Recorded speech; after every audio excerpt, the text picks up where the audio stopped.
नमस्कार, मैं हूं संतोष मिश्रा। आप देख रहे हैं वंदे मातरम न्यूज।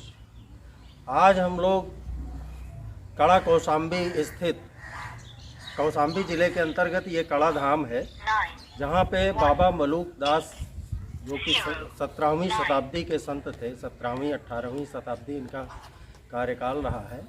तो आश्रम में आए हुए हैं, यहीं पर उनका जन्म हुआ है और यहीं पे यही स्थान उनकी तपस्थली के रूप में भी जानी जाती है।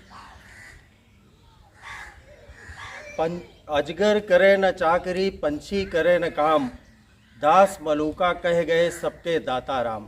ये पीछे आप जो गेट देख रहे हैं, ये संत मलूक साधना स्थल के नाम से कड़ा धाम कौशाम्बी में ये आश्रम का मुख्य द्वार है।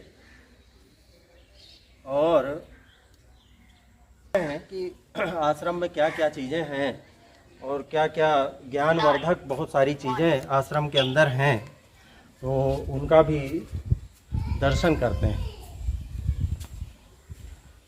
जैसा कि यहाँ श्री मलूक साधना स्थल के बारे में लिखा गया है कि यह एक प्राचीन संत मलूक दास जी की साधना स्थली है। इस पवित्र स्थान पर इस महान संत ने साधना की थी और अपने जीवन के 108 वर्षों तक रहे।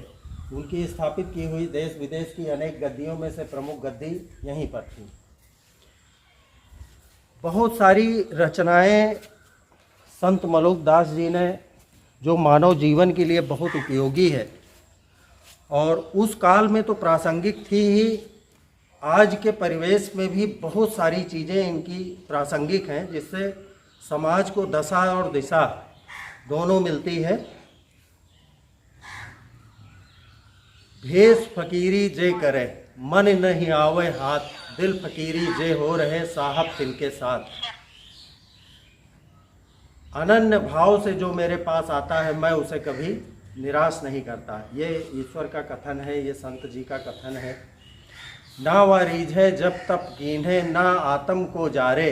भगवान के बारे में उन्होंने कहा है, ना वह रीझे धोती टांगे, ना बहुकाय पखारे। प्यार इंसान को इंसान बना देता है, जीत की राह आसान बना देता है। ऐ मोहब्बत तू न रख मेरी खताओं पे नज़र। प्यार पत्थर को भी भगवान बना देता है। ऐसे हमारे संत मलूक दास जी थे। तो यहाँ पर संत मलूक दास जी के आश्रम में ही एक साधना स्थल है, जो कि काफ़ी नीचे ज़मीन के अंदर गुफा के रूप में बनी हुई है। तो वहाँ का भी दर्शन करते हैं। आइए,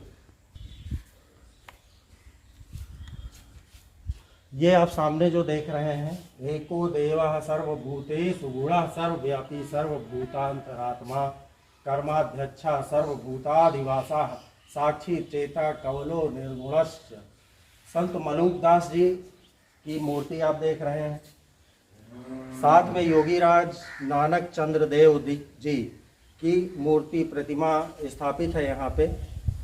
इनके बारे में कहा जाता है कि संत मलूक दास जी के ये 14वीं पीढ़ी के व्यक्ति हैं, जो अभी 2014 में इनका देहावसान हुआ है और वो यहाँ आश्रम में संत परंपरा का अनुपालन।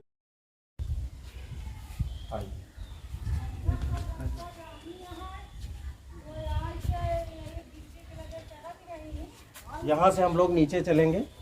सामने आप देख सकते हैं, मलूक गुफा नाम से ये छोटा सा दरवाज़ा लगा हुआ है। तो यहाँ का भी दर्शन करते हैं। यहाँ संत जी के बारे में कहा जाता है कि यहीं पर 42 वर्ष की आयु में भगवान का दर्शन संत मलूक दास जी को हुआ था।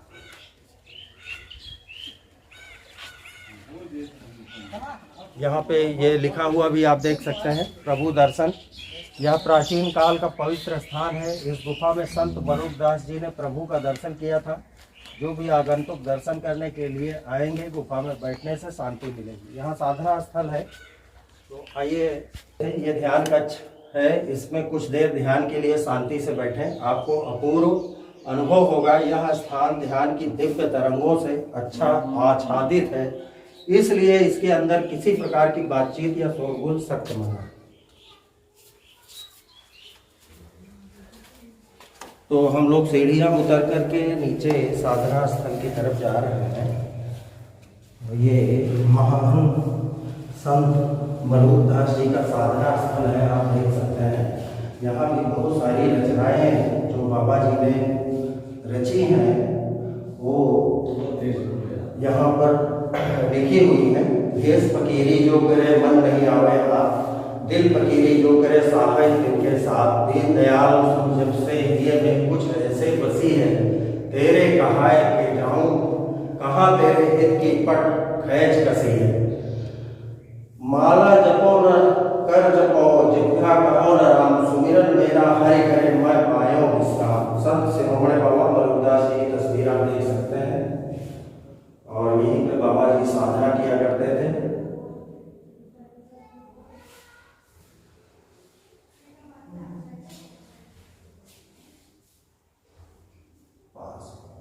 पास करो और ऊपर से वापसी ले जाएंगे।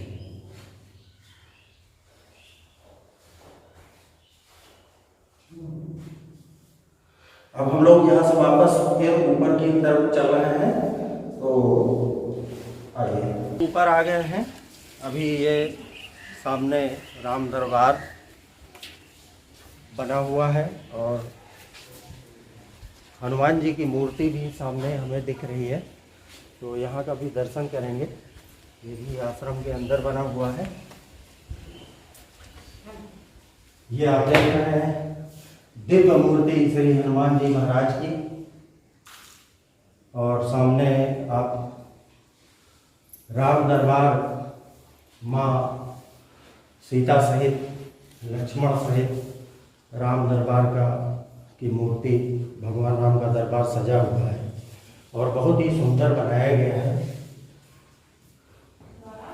यहाँ पर चित्रों द्वारा भी बाबा जी के जीवन काल का कुछ वर्णन किया गया है, जिसमें